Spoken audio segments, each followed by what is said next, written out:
Now today we are going to start with chapter number 7, Education and British Rule. In this chapter we will study about education. Education कैसा था British rule के time पे हम वो पढ़ेंगे. After the revolt of 1857, central over India passed from the hands of company to the British crown. ठीक है, जो सेंट्रल कंट्रोल था वो किसके पास चला गया? कंपनी से ब्रिटिश क्राउन के पास चला गया. And the British government then became paramount power of the country. In addition to conquest, the British had another mission. This was to civilize the natives. The British believed that India people were uncivilized and it was the duty of the British to civilize them. वो किसकी duty थी? वो आपके British की duty थी. वो उनको क्या करेंगे? सिविलाइज करेंगे. ठीक है. Education in pre British time. सबसे पहले हम बात करते हैं कि प्री ब्रिटिश टाइम में जो एजुकेशन सिस्टम था वो कैसा था. Before the arrival of Britain, the system of education was very flexible and day. There were पाठशालाज एंड मद्रासाज. पहले क्या होते थे? पाठशाला और मद्रासा होती थी बच्चों को टीच करने में. There were no prescribed books. ठीक है, कोई prescribed books नहीं थी, orally दिया जाता था. ठीक है. There was no fixed curriculum and the teacher taught whatever deemed the best for the student. जो अच्छा होता था, जो बेस्ट होता था, टीचर्स वो भी पढ़ा. Sanskrit, mathematician, Persian were the most popular subject and there was no system of examination. कोई system of examination नहीं होता था. अब तो आपने देखा है हमारे एग्ज़ाम होते हैं, करिकुलर एग्ज़ाम्स होते हैं जिसमें हमारी परफॉर्मेंस को जज करा जाता है. ठीक है. The beginning of modern education. 18th century India was starved of the benefits of modern education. It was Christian missionaries who made the first efforts in installing modern education by opening schools in India. The main motive was to convert Indians into Christianity. Main motive क्या था? वो Indians को किसमें change करना चाहते थे? Christianity में change करना चाहते थे. Some random efforts were made by the individual officers of the company. ठीक है, individual efforts officers ने क्या करा? अपने efforts लगाए to promote modern education. Modern education को promote करने. वॉरेन हेस्टिंग ने कोलकाता मद्रासा सेटअप करा 1781 में, जिसमें उन्होंने किसको प्रमोट करा? पर्शियन और Arabic studies. A linguistic name sir William Jones arrived in Kolkata in 1783. During his stay in India he developed an interest in Sanskrit language. He studied ancient Indian text on different subject. ठीक है, और उन्होंने क्या करा?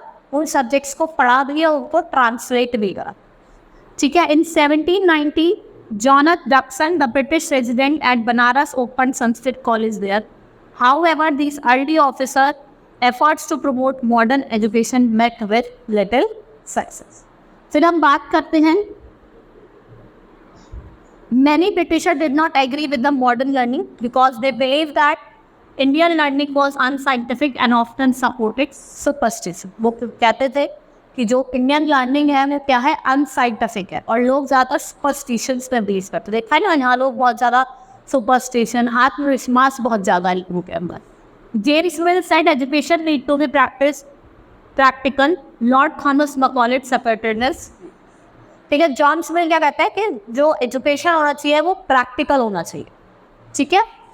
सो western learning through the medium of English was the best option. ठीक है, western learning क्या है? Best option. Now promotion of education. भाई क्या हुआ? 1830 में जो इंग्लिश सिस्टम ऑफ एजुकेशन है वो इंट्रोड्यूस हुआ with passing of charter act. Charter act पास हुआ. ठीक है. The charter act of 1830 provide that company would spend ₹1 lakh annually. Company को क्या करना है? एनुअली 1 लाख स्पेंड करना है for educating events. But issue such as nature of education, English was still unresolved. ठीक है, जो नेचर ऑफ एजुकेशन है जैसे कि इंग्लिश, वो अभी क्या था? अनरिजॉल्व.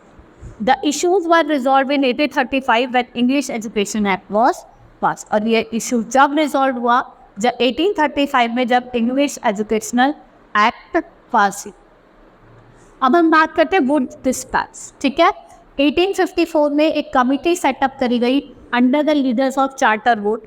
उनका एम था कि chalk out the program for the spread of education in India. ठीक है, वो चॉक आउट करना चाहते थे प्रोग्राम्स का कि क्या स्प्रेड करना है education in India. The recommendation of the wood committee become the basis of Indian modern education system. उन्होंने क्या क्या रिकमेंडेशन दी थी? पहली रिकमेंडेशन ये थी कि education department should be established in all territory. ठीक है, हर एक टेरिटरी में एजुकेशन डिपार्टमेंट को क्या करना है? एस्टैब्लिश करना है। They were to supervise education and provide financial aid, और फाइनेंशियल एड प्रोवाइड करनी है किसको? Educational institution. फिर क्या था? Western learning would expose Indians to western way of life and create in India a demand for British. ठीक है, एक डिमांड जो थी ब्रिटिश ग्रुप की वो इंक्रीज करनी है। Western world learning would enable Indians to realize the advantage of expanding trade and commerce. Government schools should be open. देखो, हर एक डिस्ट्रिक्ट में, सिटीज में गवर्नमेंट स्कूल क्या होना चाहिए? ओपन होने चाहिए।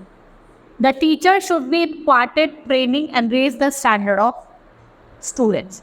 ठीक है, टीचर्स को भी क्या ट्रेनिंग दी जानी चाहिए जिससे वो स्टूडेंट की जो नॉलेज है या एजुकेशन है, स्टैंडर्ड ऑफ एजुकेशन है, उसको बढ़ा सके। Flaws in education under the British rule, भाई कुछ मेजर फ्लॉज भी थे। वो क्या थे? Though some schools were open only for certain class of people benefit from. ठीक है, कुछ स्कूल ऐसे ओपन थे जो कुछ क्लासेस के लिए ओपन थे। They were very few primary schools and even they suffered from the lack of fund. देखो, कुछ ही प्राइमरी स्कूल थे और वहाँ पे भी क्या था? लैक ऑफ फंड था, फंड की बहुत ज़्यादा कमी थी।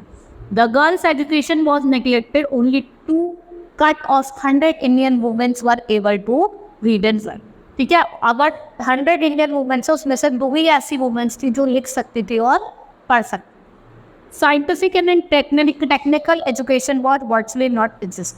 ठीक है, साइंटिफिक और टेक्निकल जो एजुकेशन था वो एग्जैक्ट नहीं हो रहा था। मास एजुकेशन वॉज नेग्लेक्ट, जो मास एजुकेशन है वो नेग्लेक्ट करा जा रहा था। ठीक है, reformers as educators, many reformers जैसे कि राजा राम मोहन रॉय, ईश्वर चंद्र विद्यासागर, स्वामी विवेकानंद, स्वामी दयानंद सरस्वती, इन्होंने हायर लर्निंग के लिए स्कूल्स और इंस्टीट्यूशन सेटअप कर। They believe that without education it was difficult to bring about reform on society. वो कहते थे कि बिना एजुकेशन में it's very difficult to bring reforms in the society. Role of swadeshi institution in development of education, भाई जो swadeshi institution था उनका क्या रोल था in the development of education? Many swadeshi institution in society played an important role in growth of education. जैसे लाहौर, अगर हम लाहौर की बात करें तो आर्य समाज जो है इसने इस्टेब्लिश करा इन एजुकेशन इंस्टीट्यूशन कब? 1885 है। इन्होंने इस्टेब्लिश करा दयानंद एंग्लो वैदिक हाई स्कूल, और वो कहाँ इस्टेब्लिश करा? लाहौर। फिर है नॉर्दर्न इंडिया में ब्राह्मण समाज ओपन एजुकेशनल इंस्टीट्यूशन जिसे हम देव समाज कहते हैं, और इन्होंने क्या इस्टेब्लिश करा था? कुछ स्कूल और कॉलेजेस भी नॉर्दर्न इंडिया में इस्टेब्लिश करे। नाउ अलीगढ़ की बात करते हैं। सर सैयद अहमद खान, इन्होंने एंग्लो ओरिएंटल स्कूल इस्टेब्लिश करा। ठीक है, अलीगढ़ में, जहाँ पे education among the hostel promote करा। ठीक है, वे इन्होंने एक मोहम्मदन एंग्लो ओरिएंटल कॉलेज भी इस्टेब्लिश करा। फिर बड़ौदा की बात करते हैं। महाराजा सयाजी रॉय, जो महाराजा सयाजी रॉय हैं, इन्होंने स्टार्ट करा प्रमोटिंग एजुकेशन इन बड़ौदा, और इन्होंने महाराजा सयाजी राव यूनिवर्सिटी भी सेटअप करी। ये also establish Maharaja Sayaji Rao university. Banaras and Ahmedabad, the credit for establish BHU Banaras Hindu university and Pandit Madan Mohan Malviya, इन्होंने क्या इस्टेब्लिश करा? विद्यापीठ, और वो विद्यापीठ कहाँ इस्टेब्लिश करी थी? Ahmedabad. Now national education, learned Indian played a leading role in spread of education. They wanted to set up a system of national education which would be very different from British. Two leaders, जो महात्मा गांधी और Rabindranath Tagore, were very attached to the cause of furthering Indian education. ठीक है, then Mahatma Gandhi, he was against Western education. जो महात्मा गांधी ने वो किसके against थे? Western education के अगेंस्ट हैं। ठीक है, he was not rooted in the reality of India. He valued practical knowledge more than learning of books. वो प्रैक्टिकल नॉलेज पे ज़्यादा बिलीव करते थे instead of learning of books. He wanted all the student to learn craft so that they would become self sufficient and develop a sense of dignity. This he believe that it would lead to development of mind, soul और body. उससे क्या होगा? Body का development होगा, mind का development होगा और soul का डेवलपमेंट। डॉक्टर रविंद्रनाथ टैगोर, जिन्होंने विश्व भारती यूनिवर्सिटी जो मोस्ट प्रेमिनेंट एजुकेशनल इंस्टीट्यूशन है, रविंद्रनाथ टैगोर ने स्टार्ट करा था एट शांति निकेतन, जो कहाँ है आपका, Bengal. He wanted to combine best elements of Western and Indian educational system. ये दोनों क्या चाहते थे, वेस्टर्न और इंडियन एजुकेशनल सिस्टम दोनों को कंबाइन करना चाहते थे, ठीक है। Student at Shanti Niketan were taught art, music, dance and course. उनको आर्ट, डांस और म्यूजिक सब कुछ सिखाया जाए। फिर क्या हुआ, धीरे धीरे ग्रोथ ऑफ साइंस हो, ठीक है, जिससे क्या हुआ, learn Indian believe that neglect of science was the main reason of Indian है। जो इंडिया की जो बैकवर्डनेस है वो क्यों है, because of neglect of science. वहाँ यहाँ पे साइंस को नेग्लेक्ट करा जाता है। They pressured for setting up a department of science in the national university. Mahendra Lal Sircar founded Indian association for cultivation of science. इन्होंने वो कहा था कोलकाता में, Indian science for congress association was set up in 1920 and scientists from different parts of the country assembled at its session and exchanged their views. यहाँ पे assemble हुए और इन्होंने अपने व्यूज़ को एक्सचेंज करा और इन्होंने ये क्या चाहते थे, साइंस की क्या हो, ग्रो, ठीक है। Chapter has been completed, hope you understood the chapter. That's all for today, thank you.